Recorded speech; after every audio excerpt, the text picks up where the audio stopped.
Hello! నమస్తే అందరికీ. Welcome to my channel 'Dil Se Su'. 'Bison కళామారన్' movie చూశాను. ఒక గంభీరమైన భావోద్వేగ పూరిత సినిమా అని చెప్పొచ్చు. పవర్‌ఫుల్ సందేశం, అద్భుతమైన నటన, అందరికీ నచ్చే ఎంటర్‌టైన్‌మెంట్ కాస్త తగ్గిందని చెప్పొచ్చు ఈ సినిమాలో. జాతి, స్థాయి, వర్గం ఏదైనా కావచ్చు. మన కళల్ని ఎవ్వడు ఆపలేడనేది ఈ సినిమాలో బాగా చూపించాడు డైరెక్టర్. కబడ్డీ ఆటను ఒక సింబల్‌గా మన సమాజంలోని వివక్షలపై గట్టిగా క్వెషన్ చేసిన సినిమా ఇది. మారి సెల్వరాజ్ డైరెక్టర్ గారంటే ఇలాగే ఉంటది మూవీ. కబడ్డీ గేము బేస్ చేసుకొని టౌన్ గొడవలు, జాతి వివక్ష ఇవన్నీ మారి సెల్వరాజ్ గారి మూవీలో తప్పకుండా ఉంటాయి. పవర్ఫుల్ సోషల్ ఇంపాక్ట్ మెసేజెస్, వ్యవస్థలను ప్రశ్నించే స్టోరీ, భారతీయ క్రీడల ఇన్స్పిరేషన్ బాగా చూపించారు.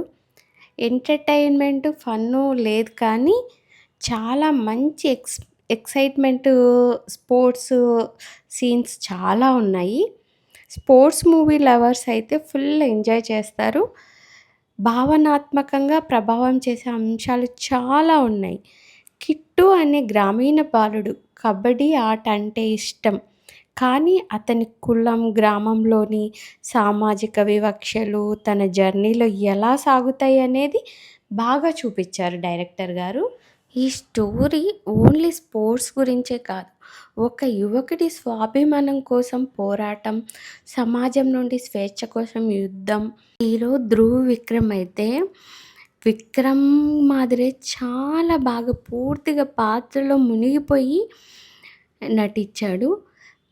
ఆయన ఎలా అంటే శారీరక కష్టాలు, భావోద్వేగ సన్నివేశాలు అద్భుతంగా చేశారు. మారి సెల్వరాజ్ మునుపటి సినిమా మాదిరిగానే సామాజిక వాస్తవాలు గట్టిగా చూపించారు. టెక్నికల్ వైజ్ సినిమాటోగ్రఫీ అయితే చాలా బాగుంది.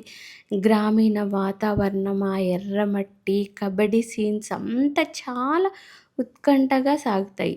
బ్యాక్గ్రౌండ్ స్కోర్ అయితే చాలా బాగుంది. జాతి అంశం ఎక్కువగా ఉండటం వల్ల ఎమోషనల్ ఎక్కువ అయ్యి ఎంటర్టైన్మెంట్ తక్కువగా అనిపిస్తుంది. కానీ ప్రతి ఒక్కరూ వాళ్ళ వాళ్ళ పాత్రల్లో అయితే నటించడం కంటే జీవించేశారని చెప్పచ్చు. నాకైతే ఈ సినిమా చాలా బాగా నచ్చింది. నేను మీ అందరికీ చూడమని రికమెండ్ చేస్తాను. Thank you for listening.